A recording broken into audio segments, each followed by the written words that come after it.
The Polar Express by Chris Van Allsburg. On Christmas Eve, many years ago, I lay quietly in my bed. I did not rustle the sheets. I breathed slowly and silently. I was listening for a sound a friend had told me I'd never hear. The ringing bells of Santa's sleigh. There is no Santa, my friend insisted, but I knew he was wrong. Late that night, I did hear the sounds, though not of ringing bells. From outside, the sounds of hissing steam and squeaking metal. I looked through my window and saw a train standing perfectly still in front of my house. It was wrapped in an apron of steam. Snowflakes fell silently around it.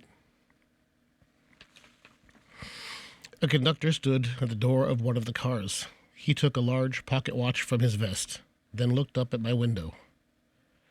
I put on my slippers and robe. I tiptoed downstairs and out the door. "All aboard!" the conductor cried out. I ran up to him. "Well, are you coming?" "Where?" "Why, to the North Pole, of course.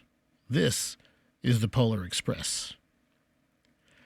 I took his outstretched hand, and he pulled me aboard. The train was filled with other children, all in their pajamas and nightgowns. We sang Christmas carols and ate candies with nougat centers as white as snow. We drank hot cocoa, as rich and thick as melted chocolate bars.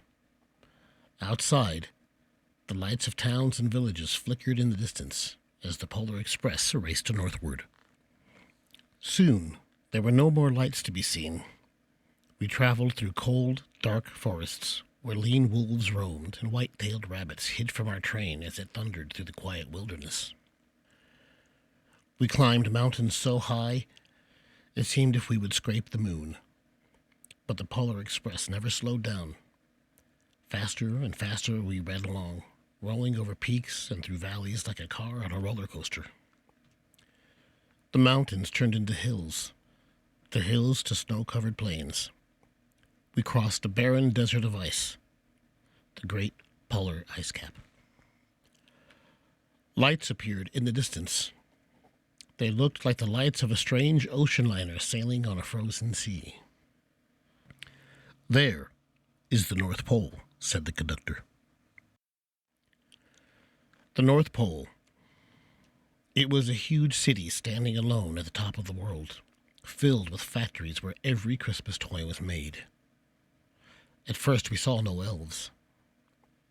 "They are gathered at the center of the city," the conductor told us. "That is where Santa will give the first gift of Christmas."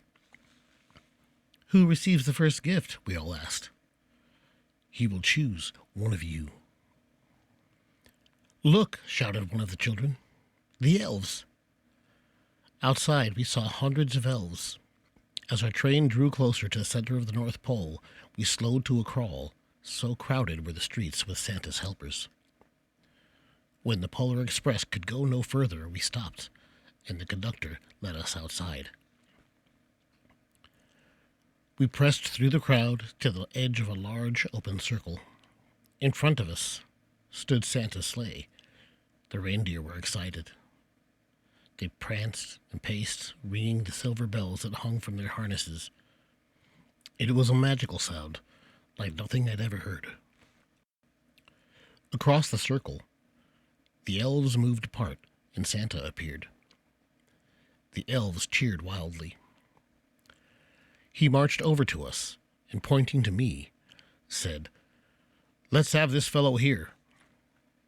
He jumped into his sleigh. The conductor handed me up. I sat on Santa's knee, and he asked, "Now, what would you like for Christmas?" I knew I could have any gift I could imagine. But the thing I wanted most for Christmas was not inside of Santa's giant bag.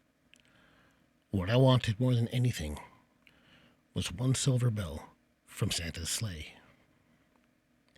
When I asked, Santa smiled. He gave me a hug and told an elf to cut a bell from a reindeer's harness. The elf tossed it up to Santa. He stood, holding the bell high above him, and called out, "The first gift of Christmas." As soon as we were back inside the Polar Express, the other children asked to see the bell. I reached into my pocket, but the only thing I felt was a hole. I had lost the silver bell from Santa's sleigh. "Let's hurry outside and look for it," one of the children said.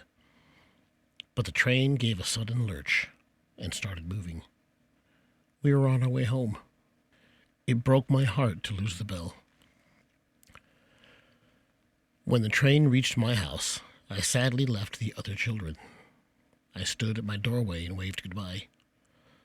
The conductor yelled something from the moving train, but I couldn't hear him. "What?"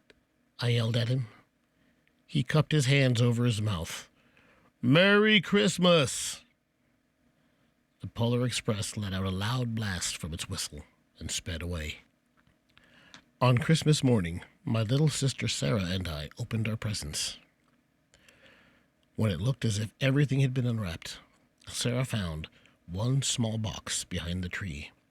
It had my name on it. Inside was the silver bell. There was a note. "Found this on the seat of my sleigh. Fix that hole in your pocket. Mr. C." I shook the bell. It made the most beautiful sound my sister and I had ever heard. But my mother said, "Oh, that's too bad." "Yes, it's broken," said my father. When I had shaken the bell, my parents had not heard a sound. At one time, most of my friends could hear the bell, but as years passed, it fell silent for all of them. Even Sarah found one Christmas she could no longer hear its sweet sound. And though I've grown old, the bell still rings for me, as it does for all who truly believe. The end. Merry Christmas.